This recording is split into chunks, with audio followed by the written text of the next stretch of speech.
Hello, in this video I will show you how you can adjust notification sound on a Redmi 15C. So first of all, open the settings.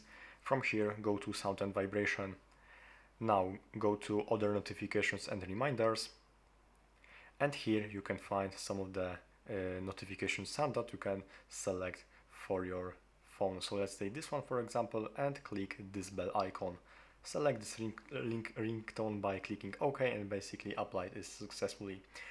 Also, if you want to select sound from your device, go to choose local ringtone, and from here you can select recorder, audio files or music. So let's take audio files for example, and here you can find audio files.